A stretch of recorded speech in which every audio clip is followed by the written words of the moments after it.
এই ছেলে পেলে অনেক ছেলে তোমরা আজকে অভিভাবকের খামখেয়ালির সুযোগ পেয়ে তোমরা নিজেকে মুক্ত, স্বাধীন, আজাদ মনে করছো। এর মূল কারণ হলো অভিভাবকের গাফলত।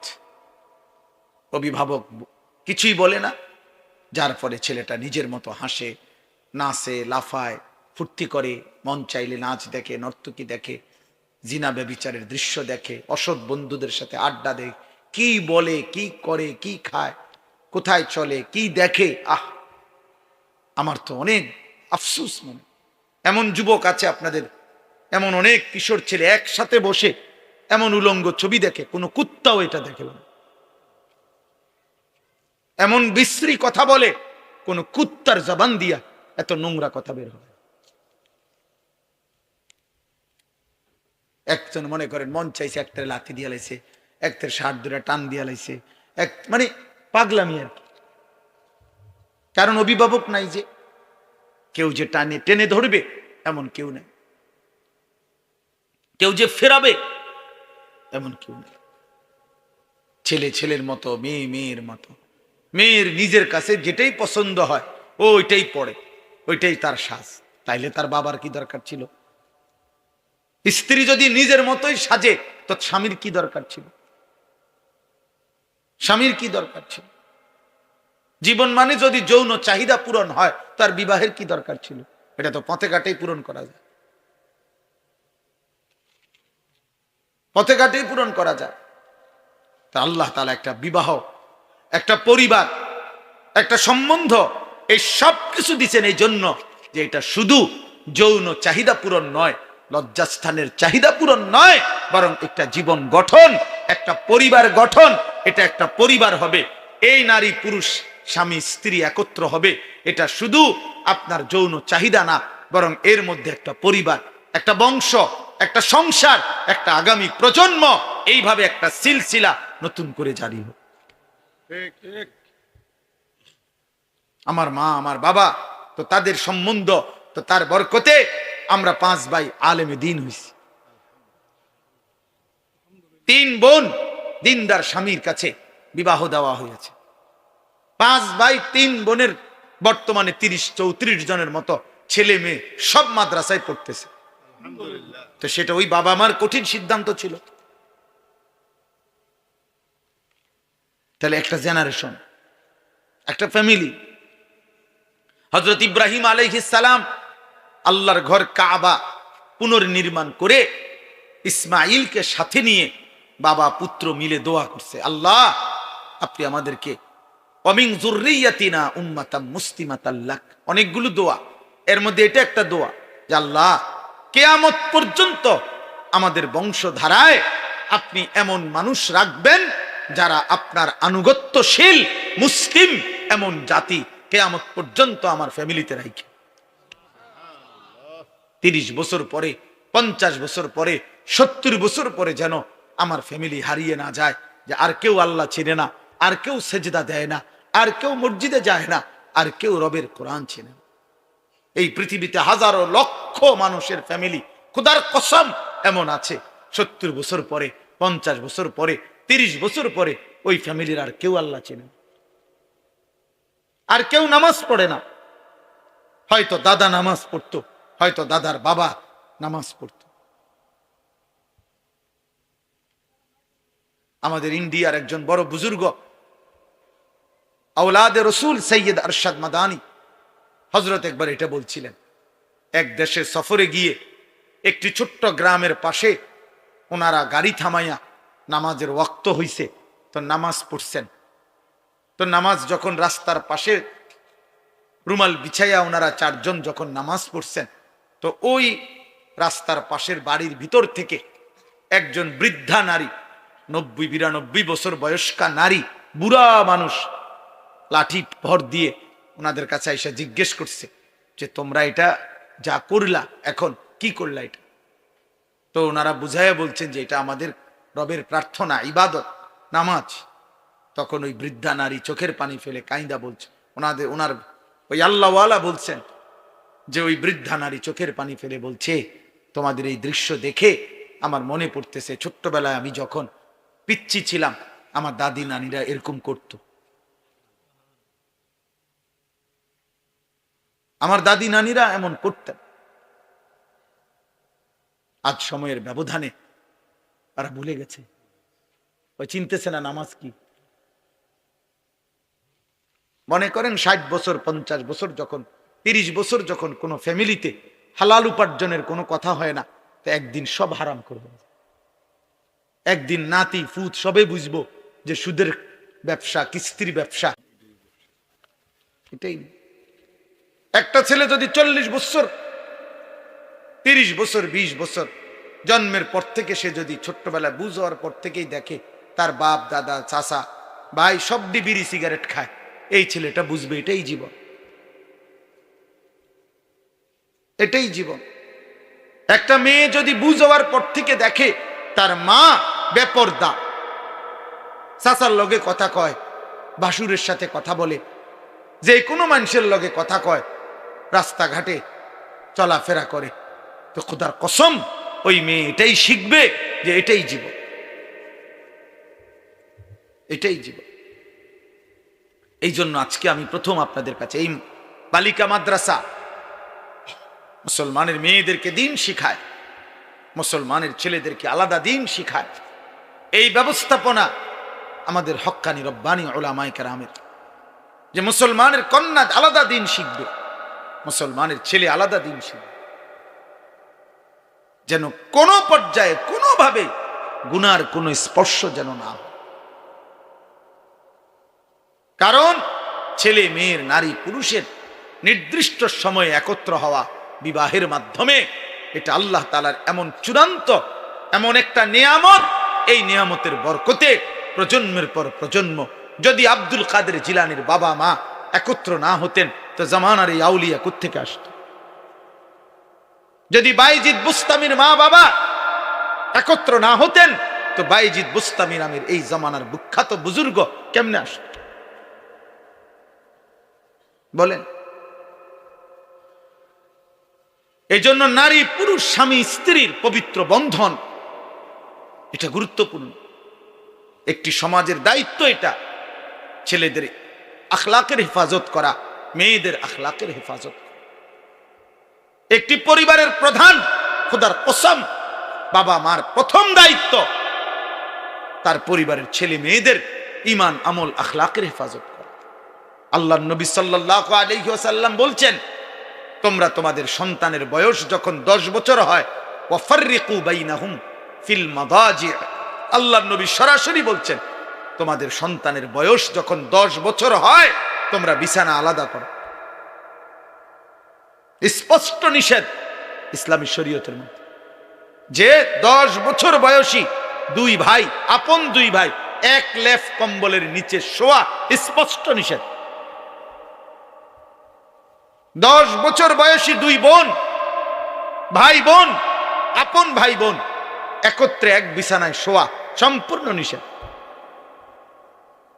অথচ স্বাস্থ্য ভাই, জ্যাঠতো ভাই, আত্মীয় স্বজনের বিয়ার বাড়ি 8 বছর 10 বছর 12 বছরের জি ফুত ফুলাফান সব ডিরে এক লগে হুতাই দিয়ে গেছে, সব ডি শুয়ালা একসাথে। হায় রে মুসলমান, এত অসভ্যতা করে আল্লাহ পাওয়া যায়? এত অসভ্যতা করে সুখ পাওয়া যায়? ইসলাম একেবারে ছোট্ট কোলের বাচ্চাটার পর্যন্ত নজরদারি রাখছে।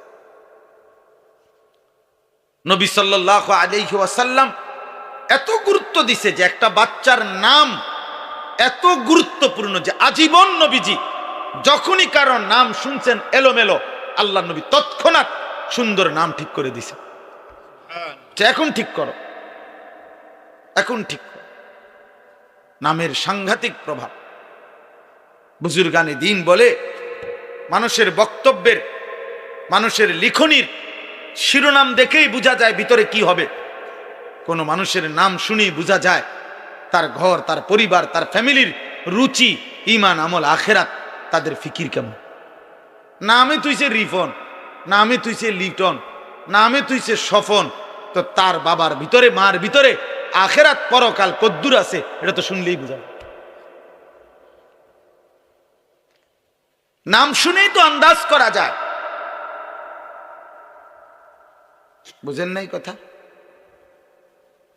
নামেই তো লিফি, নামেই সোনালি, হ্যাপি। তো নাম শুনেই তো আন্দাজ করা যায় মা বাবার কলিজার ভিতরে আখেরাত আছে কি। এটা আল্লাহর নবী বলছেন। একটি বাচ্চার হক, অধিকার তার সুন্দর নাম। নামের সাংঘাতিক আসর, প্রভাব। এই জন্য আমি বললাম আমাদের এটা প্রত্যেকের জিম্মাদারি, আমাদের দায়িত্ব এটা, আমাদের এটা জিম্মাদারি। আমরা যেন আমাদের আখলাকের হেফাজত করি, নিজের পরিবারের এটা নজর রাখা। আপনারা যদি আপনাদের ছেলে মেয়ে, আপনাদের পরিবারের মধ্যে যদি আপনারা ইমান, আমল, আখেরাতের চর্চা না করেন, বাবা কে করে দিবে? আপনার ছেলেকে আমি ঠিক করে দেব কেন? আপনার ছেলেকে মসজিদের ইমাম ঠিক করবে কেন? মাহফিলের বক্তার কাছে কয়, হুজুর বেডিউটির ভালো করে কইয়া দিয়েন।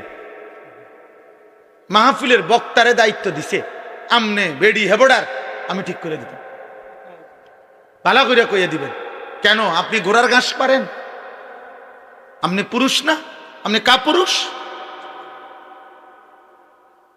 কমান মানবে এই কারণে মানে না, যখন তার কলিজার ভিতরে আখিরাত নাই। একেবারে মিথ্যা কথা আমি বললাম মিয়া।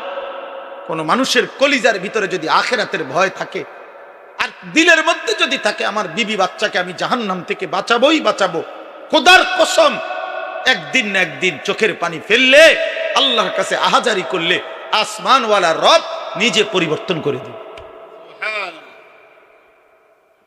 আপনি আল্লাহর কাছে চাইছেন কয়দিন? আপনার ছেলেটা যে 365 দিনে একদিনও নামাজ পড়ে না, ফজরের নামাজ কোনোদিন, আপনি আল্লাহর কাছে বলছেন কয়দিন? চোখের পানি ফেলছেন কয়দিন? আপনার স্ত্রী জায়গা 10 বছর ধরে বেপর্দা, আপনি একাকী আল্লাহর কাছে চোখের পানি ফেলছেন কয়দিন? আপনার একটা ছেলে মেয়ে যে আল্লাহর কোরআন পড়তে পারে না, আপনি আল্লাহর কাছে বলছেন কয়দিন? বলেন। হুজুরের কাছে দোয়া চাইছেন কয়দিন? কেবল বিল্ডিং, দালান, খাট, সোফা, জমি, বিদেশ, বাতের থালা, টাকা পয়সা, এটার জন্যই শুধু দোয়া চায়। ছেলেটা বিদেশ যাইব, দোয়া করেন। কুদ্দুস জায়গা লইছি, দোয়া করেন। একটা বিল্ডিং করতে আসি, দোয়া করেন। বাজারে একটা ভিট লইছি, কুদ্দুর দোয়া করেন। একটা মোটরসাইকেল কিনছি, হুজুর দোয়া করেন। ফুলাডার শুলবালা না, দোয়া করেন। বিদেশে একটু টিয়া পয়সা মারি খাইয়া গেছে, দোয়া করেন। বিশা নাই হুজুর, দোয়া করেন। আকামার মধ্যে ফেঁস লাগিয়া রয়েছে, দোয়া করেন। এগুলো আখেরাত? কথা বলেন না কেন? এগুলো আখেরাত? তাহলে আপনি তো দুনিয়া লুভি, আপনি তো সম্পদের লালসা আপনার, আপনি তো ঘুরে ঘুরে এগুলাই বললেন। কই আখেরাত কই? ইব্রাহিম আলাইহিস সালাম তো বলছে, আল্লাহ আমি আর কিছু চাই না, আপনার ঘর কাবার বানানোর বরকতে বিনিময়ে আমার বংশধর কিয়ামত পর্যন্ত আপনার আনুগত্যশীল উম্মতে মুসলিমা হিসাবে আমার ফ্যামিলিরে কবুল করে। তাই বাবার চাওয়া এটা, বাবার চাওয়া হবে এটা। আল্লাহ আমি দুনিয়া থেকে চলে যাব, বিল্ডিং থাকবে না, ওরা পারলে করবে, কিন্তু আমার বংশধর যেন কিয়ামত পর্যন্ত আপনাকে চেনে, আপনার সেজদা করে। নবীজি হাদিসের মধ্যে আছে, নবীজির সাহাবী আনসার যারা মদিনার, ওনারা একদিন নবীজিকে বলছে, ইয়া রাসূলুল্লাহ আপনি আমাদের জন্য একটু দোয়া করেন। আল্লাহর নবী বলছে, আল্লাহুম্মা গফিরিল আনসার, আল্লাহ আমার আনসার সাহাবীদেরকে মাফ করে দেন। তো সাহাবীরা তো মনে করছে শেষ, নবীজি শেষ করে নাই। ওয়া বানিল আনসার, আল্লাহ আমার আনসারের ছেলেদেরকেও মাফ করে দেন।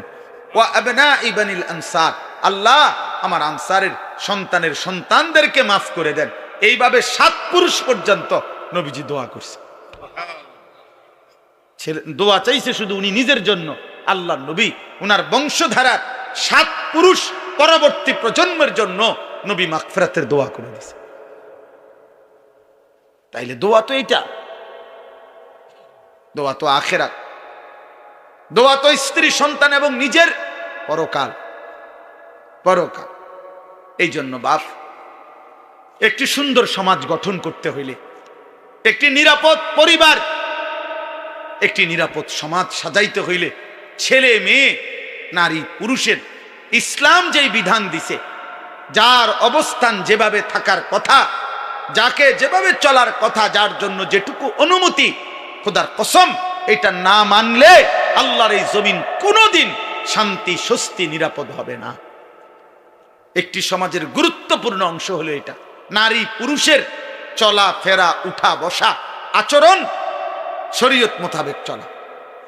ছেলে মেয়ে যদি অবাধ চলে, নারী পুরুষ যদি অবাধে চলে, কারো মধ্যে যদি পর্দা, সতীত্ব, ইজ্জত এর কদর না থাকে, প্রত্যেকেই যদি যার যার মন মতো নিজের চাহিদা পূরণ করে, যে যার সাথে যেমনে সুযোগ হয়, তাইলে খোদার কসম একটি সমাজ পবিত্র হবে না। ওই সমাজে আল্লাহ রসুল বলছে, যেই সমাজে ছেলে মেয়ে, নারী পুরুষের মধ্যে অবাধ মেলামেশা বেড়ে যায়, আল্লাহর নবী বলেন, খোদার কসম হাদিস, ওই সমাজের মধ্যে মহামারী আসে এবং পূর্বপুরুষের ছিল না এমন অগণিত নিত্য নতুন রোগ দেখা দেয়। আল্লাহর নবী সাল্লাল্লাহু আলাইহি সাল্লাম, লাম তাজহারিল ফাহিশাতু ফি কওমিন কাত্তু ইল্লা ফাশা ফীহিমুত তাউন ওয়াল আওজা আল্লাতী লাম তাকুন মাদাত ফি আসলাফিহিম। মহামারী দেখা, কুলের বাচ্চা মাত্র মায়ের পেট থেকে বের হইছে, এই বাচ্চার ডাক্তার এমন রোগ বলে যেটা পৃথিবী কোনোদিন শুনেনি। মাত্র পেটের বাচ্চা বাইর হইছে, মাত্র বাচ্চাটা, এমন বাচ্চাও এখন হাজার হাজার রোগাক্রান্ত। আহারে কি আশ্চর্য! মায়ের গুনাহ, বাবার গুনাহ, এই সমাজের গুনাহ, আমাদের গুনাহ। নালে এই মাসুম বাচ্চার তো কোনো গুনাহ নেই। আছে কোনো গুনাহ? আমাদের গুনাহ, আমাদের পাপ আমাদের বাচ্চার জীবন অস্থির করে দিছে। এই জন্য আজকে আমি যে সূরাটা পড়ছি, আমার মূল বক্তব্য এই কথাটা বুঝানো আপনাদের কাছে। এই একজনই বুঝেন, একজনই বুঝেন। এই বালিকা মাদ্রাসা আলাদা, ছেলেদের মাদ্রাসা আলাদা। মুসলমানের কন্যা দিন শিখবে আলাদা, মুসলমানের মেয়ে ছেলে দিন শিখবে আলাদা।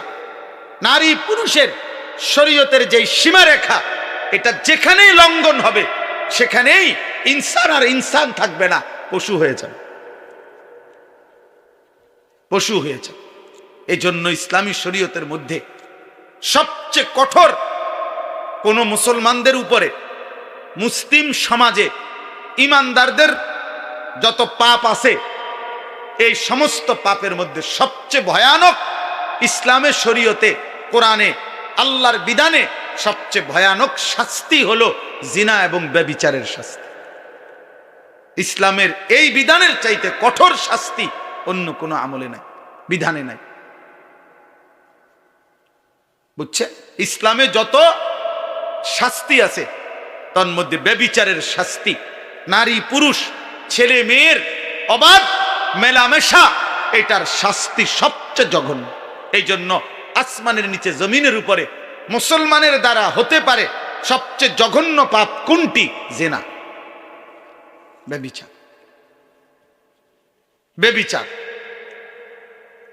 আল্লাহ তাআলা এটা কোনোভাবে মেনে নেয়। হাদিসের মধ্যে আছে, আমি যে হাদিস পড়ছি, মা মিন আহাদিন আগিয়ারু মিনাল্লাহ আন ইয়াজনিয়া আবদাহু আও আন তাজনিয়া আমাতাহু। নবীজি বলেন, আল্লাহ তাআলার সবচেয়ে বেশি গুসা হয় জমিনের কোন পাপে? আল্লাহ বলেন, কোন পুরুষ যখন, নবী বলেন, কোন পুরুষ যখন জিনা করে, কোন নারী যখন জিনা। আজকে আপনাদের এই ছেলেদেরকে জিজ্ঞেস করেন যে বাবা, আল্লাহকে সাক্ষী রেখে বলো, এই মুশরিক বেঈমানের মতো এই ফ্যাশনেবল চুল তুমি রাখছো কারে দেখাইতে? গরুরে দেখাইতে, না ছাগল রে, না বুড়া মানুষের দেখাইতে? বলবে তার কলজা ছিঁড়ে আপনি বের করলে দেখবেন কোন মেয়েকে দেখাইতে। আর কোনো কারণ নেই, আর কোনো কারণ নাই, আর কোনো কারণ। এই সমস্ত ছেলে যুদ্ধ করে, মাত্র 16 বছর বয়স, রাতভর দিনভর সারাটা দিন এই মোবাইলে আসক্ত, মোবাইলটা ছাড়তে চায় না, মার লগে যুদ্ধ করে, বাবার সাথে যুদ্ধ করে, প্রয়োজনে ঘর ছেড়ে দিবে, প্রয়োজনে মা বাবার সাথে চোখ রাঙ্গাবে, কারণ তার মোবাইল তার লগে থাকতে হইব 24 ঘন্টা। তার জিজ্ঞাসা করেন, তার কলিজাটা খুলে দেখেন, তার কলিজাটার ভিতরে নারীর আসক্তি, জিনার ব্যভিচারের আসক্তি, সারা রাত উলঙ্গ ছবি, আর নর্তকী দিনভর দেখার জন্য এই হাইওয়ান 24 ঘন্টা মোবাইল ব্যবহার করে। আর কোন 16 বছরের কোন বাচ্চার 24 ঘন্টা বড় মোবাইলের কোনো দরকার নেই। 18 বছরের একটা ছেলের এত লম্বা টাইম মোবাইলের দরকার নেই। বলে পড়ালেখার কাজ আছে, তো পড়ালেখার কাজ রাত 12টার পর থেকে সকাল 8টা পর্যন্ত তোর কোন পড়ালেখা? ওই সময় জমা দে তোর বাপের কাছে এটা। হ্যাঁ এখন বলে হ্যাঁ আমি জমা দিলাম, এখন জমা দে, তোর মায়ের কাছে জমা দে। ওই প্রয়োজনে মারে গুলি করব, ওই প্রয়োজনে বাপেরে গুলি করবে, কিন্তু মোবাইল দিবেন। কারণ এর মধ্যে যে তার নারী, এর মধ্যে যে তার উলঙ্গ ছবি। আপনারা দেখেন না আপনাদের ছেলেদের মাত্র 16 বছর, 18 বছর না হতে সাফা ভিতরে ঢুকে গেছে, কালো চেহারা, বেনামাজি, নিকৃষ্ট। আরে বেনামাজি, খোদার কসম, যে ব্যক্তি জিনায় আসক্ত, যার নামাজ ছুটে যায় বেশি, তার ভিতরে নিশ্চিত নারীর প্রচন্ড হারাম আসক্তি, এটার অভিশাপ। এই অভিশাপের কারণে আমরা কিতাবে পড়ছি হারাম প্রেম, হারাম ইশক, হারাম ইশক মানুষকে নামাজ ছুটায় দেয়, আল্লাহ ভুলায় দেয়, মুশরিক বানায় দেয়, মুশরিক। আমার কাছে কিতাব আছে, শিরিকওয়ালা বানায়। ওই তখন বলে আমি তোমাকে ছাড়া আর কিছু বুঝি না। তার মানে আল্লাহও চিনি না, আমি নবীও চিনি না, আমি মার ইজ্জত বুঝি না, আমি আমার ধর্ম চিনি না, আমি আল্লাহ খোদা কিছু বুঝি না, আমি তোমারে বুঝি। এ তো মুশরিক,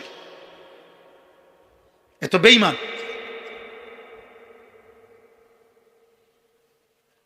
আপনারা দেখেন এখানের যে ছেলেগুলো আছে এগুলো দাঁড় করান, দাঁড় করাইয়া বলেন যে তোর উপরে আল্লাহর কোন গজব পড়লো, এক ওয়াক্ত নামাজ পড়লি না কেন? তোর বাবা মুসলমান না? তোর মা মুসলমান না? তোর মা তোরে বুকের দুধ পান করায় নাই? তোর গ্রামের কেউ তোরে বলে নাই তুই মুসলমান? তোর মক্তবের হুজুর তোকে বলে নাই মুসলমান? তোরে কেউ আল্লাহ চিনায় নাই না ফরমান? 16 বছর বয়স এত বড় গাদ্দার হয়ে গেলি? মাত্র 16 বছর বয়সে যদি একটা মুসলমানের বাচ্চা এত বড় ঘাটতেরা হয় যে আল্লাহকে একটা সেজদা দেয় না, এই হাইওয়ান 40 বছর বয়সে তো দাজ্জাল হয়ে যাবে। এত কম বয়সে যদি এত বড় সাহস সে কোত্থেকে পাইল বলে? 16 বছর বয়সে সে আল্লাহকে বৃদ্ধাঙ্গুলি দেখায়। আপনি কারা আবার? আপনি কে? আমি আপনাকে চিনি না। আমি চিনি আমার শাহওয়াত, আমি চিনি আমার নারী, আমি চিনি আমার বন্ধুদেরকে, আমি চিনি মুশরিক আর বেঈমানদের চুল, চেহারা, লিবাস, পোশাক। আব্বা আমরা এই জন্য আশাবাদী, চেষ্টা করি আমাদের এই ছোট ছোট মাদ্রাসাগুলো জায়গায় জায়গায় কম বেশি মানুষ বানায়, মানুষ আখেরাত চিনায়, হালাল হারামের পার্থক্য চিনায়, পাক নাফাক চিনায়। বলে মাদ্রাসা কি করে? মাদ্রাসা পাক নাফাক চিনায়, মাদ্রাসা হালাল হারাম চিনায়, মাদ্রাসার তালেব এলেমের কলিজার মধ্যে এটা ঢুকায় যে বাবা মরণ পর্যন্ত সুদ খাইস না। মাদ্রাসায় কথা শিখায় মানুষের উপরে গুলি করিস না, মানুষের গায়ে ছুরি মারিস না, কোন হারাম নারীর সাথে বিবাহ বহির্ভূত কোন হারাম সম্পর্ক করিস না। এটা জরুরি বাবা। একটা নারীকে, একটা মেয়েকে তার ইজ্জতের কদর শিখায়, তার সতীত্বের মর্যাদা বুঝায়। সে বুঝে আমার ইজ্জত দামি, আমার সতীত্ব দামি। হ্যাঁ, যদি কোন জায়গায় কেউ একক কেউ যদি যে বলে হুজুর মাদ্রাসাত পড়েও দেখছি উল্টা পাল্টা, তাহলে ওই শুধু ওই উল্টা পাল্টাটা, মাদ্রাসা উল্টা পাল্টা বানায় নাই, ওর ব্যক্তি চরিত্রের অসতের কারণে। কোরআন তাকে উল্টা বানায় নাই, রাসূলুল্লাহর সুন্নাহ তাকে উল্টা বানায় নাই, ও বরং আল্লাহর কোরআন গ্রহণ করে না। তো গ্রহণ না করলে অন্যের যে দশা, এরও তো এই দশাই হবে। কথা বোঝেন নাই আপনি? আমি নিজে সৌদি আরব আল্লাহর ঘরের পাশে ডিউটি করে, এতে 24 ঘন্টা সিগারেট খায়, আমি এরকম মানুষ দেখছি। তো এটা আল্লাহর ঘরের দোষ? আল্লাহর ঘরের পাশে সারা রাত ডিউটি করছে পাশের হোটেলে, এরপরে ফজরের ওয়াক্তে আপনার কাবা ঘরের আল্লাহর ঘরের নামাজ চলতেছে, তে সাইডে দিয়ে একটা জায়গা, অথচ এই জায়গায় একটা সেজদা দিলে 1,00,000 সেজদা। এমন হইতে পারে না? কথা বলেন না কেন? তো তো এটা কাবা ঘরের দোষ, এটা রাসূলুল্লাহ সাল্লাল্লাহু আলাইহি সাল্লামের বলার দোষ। তাইলে আপনাদের কাছে জন্য বললাম, আখলাকের হেফাজত জরুরি বাবা, চরিত্রের হেফাজত জরুরি। আপনারা আপনাদের ছেলেদের দিকে তাকায় দেখেন, আপনাদের স্ত্রীর দিকে তাকায় দেখেন। একজন মহিলা প্রতিদিন তার ভাসুরের সাথে কথা বলে, দেবরের সাথে কথা বলে, সবার সামনে খানা পিনা দিতেছে, রাস্তার পাশের পুকুরে গোসল করতেছে। কি নির্লজ্জ বেহায়া নারী, কি অসভ্য নারী। স্বামী বেচারা, বেটা তুমি নাফরমান, দুনিয়ার কত কিছু করলা, তোমার বিবির জন্য, মেয়েটার জন্য একটা পর্দায় ঢাকা গোসলখানা করতে পারলা না, তুমি বেড়ই বেড় আকামলা কোথাকার। তুমি তোমার বিবি বাচ্চার মেয়ের ইজ্জতের কদর বুঝলা না। এই জন্য আপনারা সবাই বুঝবেন না, যদি বুঝেন খবর নেন, রাগ হওয়ার সুরত না। সারাটা দেশের হালাত খুঁজেন, কি পরিমাণ এখন প্রতিদিন এখনকার খবর হলো এত বেশি পরিমাণ পরকিয়া সারাটা দেশে। অর্থাৎ মহিলার স্বামী আছে, অন্য পুরুষে আসক্ত, পুরুষটার স্ত্রী আছে কিন্তু তে অন্য মহিলায় আসক্ত। প্রতিদিন এই খুন, মার্ডার, হত্যা হচ্ছে এই অসভ্যতার কারণে। গত 3 দিন আগে আমি নিজে পত্রিকায় পড়ছি, বাংলাদেশে উনি রিপোর্টার লিখছে যে বাংলাদেশে গত 1 বছরের ব্যবধানে গত 10 বছরের চাইতে বেশি HIV আক্রান্ত, এইডস আক্রান্ত রোগীর সংখ্যা গত 10 বছরের চাইতে বেড়ে গেছে। ওই দেখেন, এই বেয়াদব দেখেন, কাকে বলে, মানুষকে বলে না, ছাগলেরে বলে, কোনো খবর নাই, সে তার কাজে আছে। এই হলো গাদ্দার, এই হলো আহাম্মকদের। বললাম না আমি, এটা এই মোবাইলের প্রচন্ড আসক্ত যেগুলো, এদের ব্রেনে কোনো কাজ করে না, এরা প্রতিবন্ধী। হ্যাঁ বাস্তবে এরা কোনো পাক নাফাক, ভদ্রতা, আখলাক, উচিত অনুচিত বোঝেন। এর কথা হলো, আমি হুজুর তোর আব্বাও যদি বলে আমার মোবাইল ছাড়া জীবনে আমার আর কিছু নাই, আমার কোনো মা নাই, বাবা নাই, আমার কোনো আল্লাহ নাই, রসুল নাই, আমার কোনো হুজুর নাই, আমার কোনো ইমাম নাই, আমার কোনো ধর্ম নাই, আমার কোনো ইসলাম নাই, আমার কোনো কোরআন নাই, আমার একটাই আমার মোবাইল।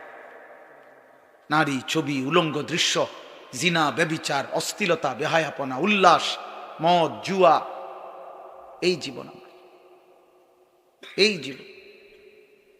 বেঈমানের দিকে তাকায় থাকে, বেঈমানের ডিজাইন। মুসলমানের ঘরে জন্ম নিয়া 16 বছর বড় হইলি বেটা, মুসলমান মা বাবার ঘরে চুল রাখলি বেঈমানের মতো বেটা। কাপুরুষ বেটা তুই, বেটা থু, বেটা তোর কপালে, বেটা থুতু মারলাম তোর কপালে, বেটা তোর ওই বেঈমানের চুলে থুতু মারলাম, বেটা তোর বাপ তোকেই শিখাইছে এই চুল রাখা, তোর মা শিখাইছে, বেটা তুই বড়দি হইলি মার ঘরে, মুসলমানের ঘরে, তো বেঈমানের মতো চুল রাখলি কেন বেটা? ওই বেঈমান তোর বাপ, ওই বেঈমান তোর চাচা, ইউরোপের ফুটবল খেলোয়াড় ওই তোর বাপ বলেন, তাইলে সে তার মতো চুল রাখবে কেন? কোন ইহুদি মহিলা, সিনেমার নর্তকী যদি কোনো মুসলমান মেয়ের লেবাস, পোশাক, সাজগোজের জন্য তার পছন্দ হয়, ওই নারী, ওই মেয়ে কাপুরুষ, অপদার্থ ছাড়া, চরিত্রহীনা ছাড়া আর কিছু হইতে পারে না। আল্লাহ রসুল বলছে, যে নারী চলতি পথে তার আতর, পারফিউম, সুগন্ধি, সেন্ট যদি কোনো পুরুষের নাকে লাগে, খোদার কসম আল্লাহর নবী বলছে ওই নারী ফাহিয়া জানিয়া, ব্যভিচারী, ব্যভিচারী, ব্যভিচারী। শুধু যদি সেন্টের ঘ্রাণ, পারফিউম যদি কোনো পুরুষের নাকে লাগে, আইয়ুমা ইমরাআতিন ইস্তাতারাত ফামাররাত আলা কওমিন লিয়াজিদু মিন রিহিহা ফাহিয়া জানিয়া। রাসূলুল্লাহ বলছে, যে নারী চলার পথে এমন আতর লাগাইছে যে আতরের ঘ্রাণ পুরুষের নাকে লাগছে। সে ব্যভিচারিণী নারী।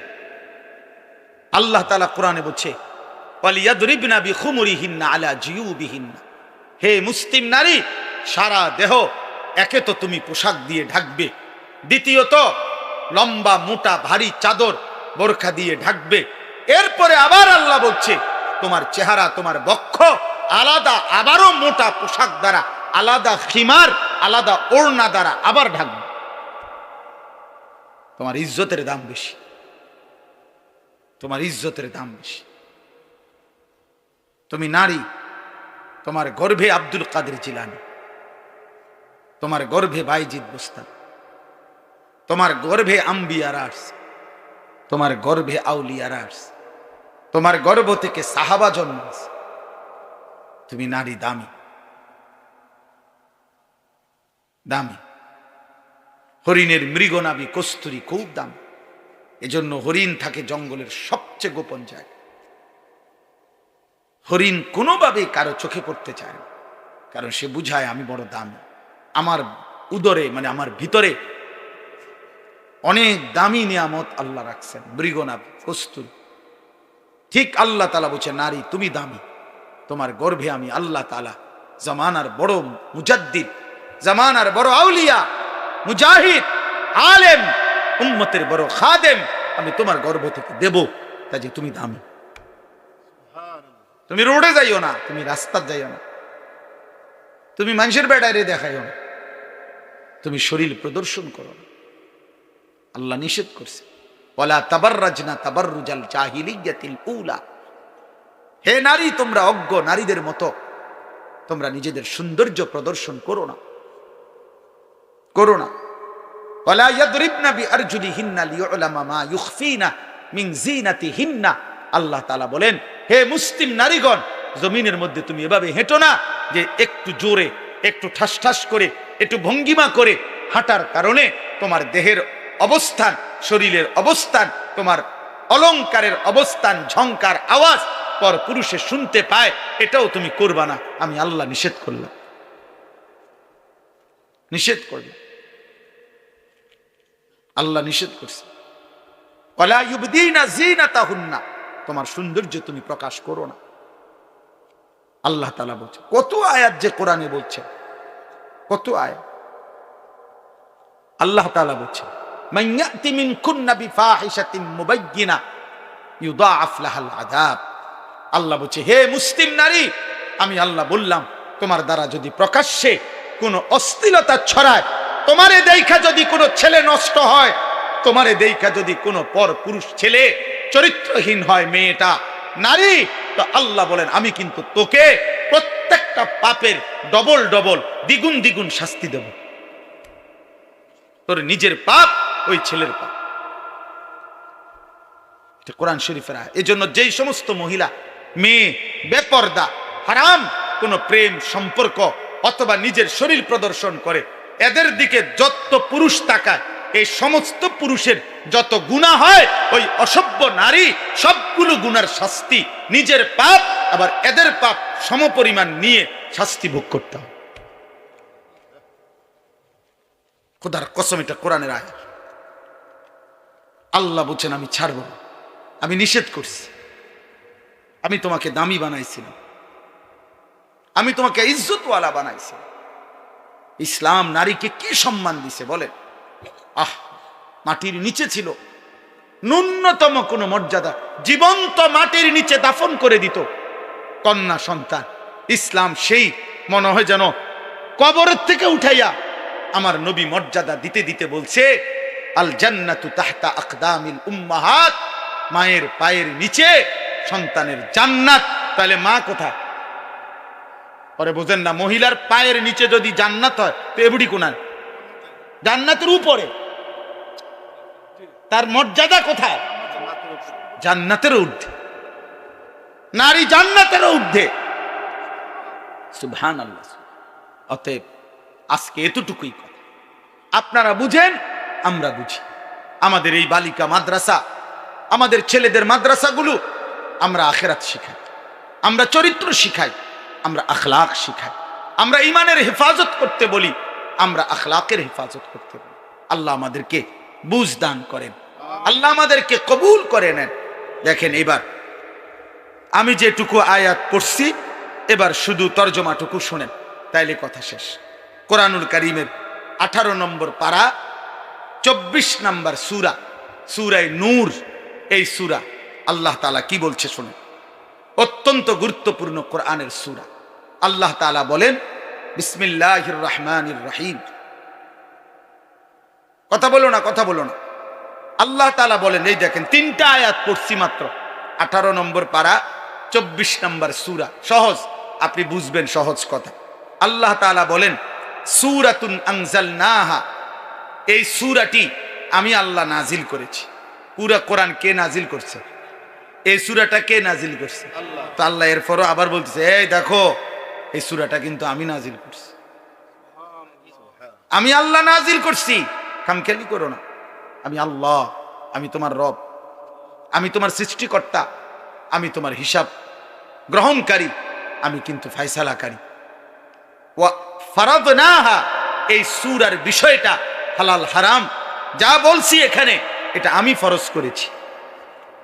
এই সূরার বিধান আমি ফরজ করেছি। 3 নাম্বার, ওয়া আনজালনা ফিহা আয়াতিন বাইয়িনাত, আমি আল্লাহ এই সূরার মধ্যে আমার বিধান স্পষ্টভাবে, কোন রকমের লুকোচুরি, কোন রকমের নয় ছয় নাই, আমি স্পষ্ট আমার বিধান আমি নাজিল করেছি। লাআল্লাকুম তাদাক্কারুন, কেন? যেন তোমরা উপদেশ গ্রহণ করতে পারো। কি করতে পারো বলেন? উপদেশ গ্রহণ। এখন এতগুলো ভূমিকা বলে আল্লাহ কি বলছে এরপরের আয়াত দেখেন, আয-যানিয়াতু ওয়াজ-যানি ফাজলিদু কুল্লা ওয়াহিদিন মিনহুমা মিআতা জালদা। এইটাই বলছিলাম, কোন ছেলে মেয়ে যদি ব্যভিচার করে, জিনা করে, আল্লাহ বলেন ব্যভিচারিণী নারী এবং ব্যভিচারী পুরুষ যদি অবিবাহিত হয়, তাহলে তাদের উভয়কে 100 করে চামড়ার চাবুক দিয়ে বেত্রাঘাত করো। ইসলামের কঠোর শাস্তি। আল্লাহ বলছেন, ওয়ালা তাখুযকুম বিহিমা রাফাতুন ফি দীনিল্লাহ ইন কুনতুম তুমিনুনা বিল্লাহি ওয়াল ইয়াউমিল আখির। আল্লাহ বলেন, যদি আল্লাহরে মানো, আখিরাতকে মানো, তাইলে এই শাস্তি কার্যকর করতে গিয়ে এক বিন্দু দয়া মায়া দেখাবা না। এই সমাজ থেকে অশ্লীলতা মুক্ত করা, ব্যভিচার মুক্ত করা, নারী পুরুষ ছেলে মেয়ের অবাধ মেলামেশা, এটার থেকে একটি সমাজকে বাঁচানো। খোদার কসম, আল্লাহর এত কঠোর বিধান যে আল্লাহ বলেন এই বিধান কার্যকর করতে এক বিন্দু দয়া মায়া দেখাবেন। এটা সাংঘাতিক কথা। এটাই আমরা এই জন্য বলি, আজকে ছেড়ে দিছেন আপনার, বললাম না, ছেলে পেলেদের অভিভাবকদের কোনো খবরই নাই। উনি বুঝে, সব বুঝে, তার পোলাটা যে নষ্ট হয়ে গেছে ওটা বুঝে, চেহারা দেখলে তো বোঝা যায়। মানুষের চিহ্ন নাই, আল্লাহ খুদার চিহ্ন নাই, হালাল হারামের চিহ্ন নাই, আখিরাতের কোনো ভয় নাই। এটা বুঝাই তো যে, কে না বোঝে, কে না বোঝে। 18 বছর 16 বছরের ছেলেটা রাতভর মোবাইল দিয়ে কি করে এটা বুঝে না কে? মেয়েটা মাত্র 14 বছর 16 বছর, 18 বছরের মেয়েটা 1 ঘন্টা লাগাইয়া সাজ্জা গুইজা বিভিন্ন রকমের পারফিউম ব্যবহার করে, কত রঙ্গ রসে, কত রূপে সাইজা রাস্তায় বের হয়। আপনি বুঝেন না বাবা, আপনার মেয়েটা কারে দেখাইতো বুঝলা রাস্তায় গেছে, আপনি সিরা খান, আপনি বুঝেন না? আপনি বুঝেন না? আল্লাহ তাআলা বলছেন, ছেলে কিংবা মেয়ে যদি অবিবাহিত হয়, তারা যদি ব্যভিচার করে, তাদেরকে 100 চামড়ার চাবুক দিয়ে বেত্রাঘাত করে। আর তাফসীরের মধ্যে আছে, আল্লাহ রাসূল সাল্লাল্লাহু আলাইহি সাল্লাম বলছেন, আল্লাহর বিধান যদি বিবাহিত পুরুষ এবং নারী, এই যেটাকে আমাদের সমাজে পরকীয়া বলে, স্ত্রীর স্বামী আছে কিন্তু অন্য মহিলার সাথে, পুরুষের সাথে জিনা করে, পুরুষের স্ত্রী আছে কিন্তু অন্য মহিলার সাথে ব্যভিচার করে, আল্লাহ বলছেন ফারজুমুহুমা, এই 2 নাফরমান পাপীকে পাথর মারতে মারতে অভিশপ্তদেরকে দুনিয়া থেকে সরায় দাও। পাথর মারো, পাথর, পাথর এভাবে মারবা পাথর মারতে মারতে মৃত্যু দাও, মরা পর্যন্ত পাথর। কি সাংঘাতিক কথা বলেন। তার মানে এটাই বলছিলাম, কথা তো এটাই বলছি যে আসমানের নিচে জমিনের উপরে কোন মুসলমানের দ্বারা, কোন মুমিনের দ্বারা, খোদার কসম আল্লাহ বলে, বান্দা আমি এটা সহ্যই করতে পারি না যে মুসলমান পরিচয় দিয়ে ছেলে মেয়ে নারী পুরুষ অবাধ মেলামেশা করবে। আমি আল্লাহ এটা মেনে নিতে পারি না। কেন? আমি তো সকল চাহিদা পূরণের হালাল ব্যবস্থা রাখছি। আমি খাবারের চাহিদা পূরণ করছি, আমি পানির চাহিদা পূরণ করছি, আমি লজ্জাস্থানের চাহিদা পূরণের হালাল ব্যবস্থা, পবিত্র বিবাহ আমি তো রাখছি। তাইলে তুমি কেন নাফরমানি করবে? তুমি কেন অসৎ হবে? এই জন্য আল্লাহ বলছেন ওয়ালিয়াশহাদ আযাবাহুমা তাইফাতুম মিনাল মুমিনিন। আল্লাহ বলেন বেবিচারী যারা, ছেলে মেয়ে অবিবাহিত হোক আর বিবাহিত হোক, তাদের শাস্তি যখন কার্যকর করা হবে ইসলামী খেলাফত, তখন যেন অবশ্যই ইমানদারদের বড় একটা গ্রুপ উপস্থিত থাকে, লোকসম্মুখে প্রকাশ্য দিবালোকে এই শাস্তি কার্যকর করতে, যেন বাকিরা ভয় পায়, যেন বাকিদের কলজা শুদ্ধা কাঁপে যে পাথর মাইরা মাইরা ফেলবে, 100 চামড়ার চাবুক দিয়ে বেত্রাঘাত করবে। এই জন্য বাবা শুনেন, আর এক আয়াত এলে একটা বললাম। এই জন্য আমার এই উদ্দেশ্য, যে বালিকা মাদ্রাসা দেখা আমি এটা বলছি। আয়েশা সিদ্দিকা মহিলা মাদ্রাসা, বালিকাদের মাদ্রাসা, মুসলমানের মেয়ের ইজ্জত, মুসলমানের মেয়েকে দিন শিখানো এতটা জরুরি। একটা মেয়ে খোদার কসম চরিত্রহীন হইলে, একটা মেয়ে যদি অসৎ হয়, একটা মেয়ে যদি নিজের ইজ্জত সতীত্বের কদর না বুঝে, একটা সমাজ পুরাটা দুর্গন্ধ হয়েছে।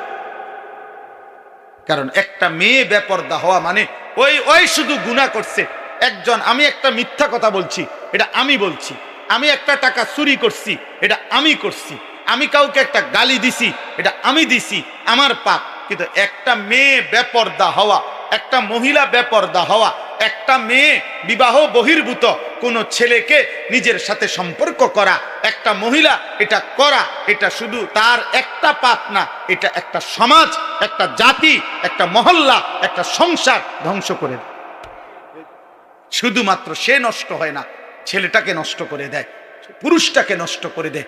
এই বংশটা আজীবনের জন্য কলঙ্কিত হয়। তাফসীরের মধ্যে লিখছে পরবর্তী বংশধর পর্যন্ত এই কলঙ্ক বয়ে বেড়ায়। তোর বাবা অসৎ ছিল, তোর মা চরিত্রহীন, অথচ ওই বাচ্চা হয়তো পাপ করে নাই, কিন্তু ওই অসভ্য মা বাবার কারণে এই বাচ্চাটাও কি হয়? কলঙ্কিত হয়, সাফার করতে হয়।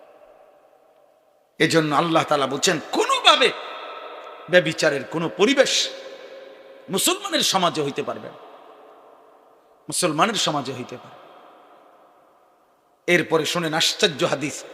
নবীজি বলছেন মান জানা ওয়া শারিবাল খামরা নাজা আল্লাহু মিনহুল ঈমান কামা ইয়াখলাউল ইনসানু আল কামিসা মিন রাসিহি।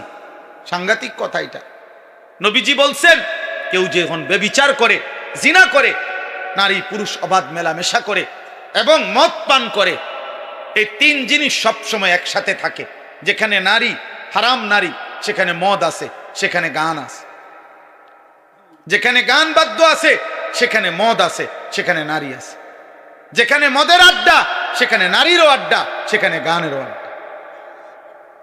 এই জন্য আমরা সবসময় বলি বাদ্য গান কোন নামে জায়েজ নেই।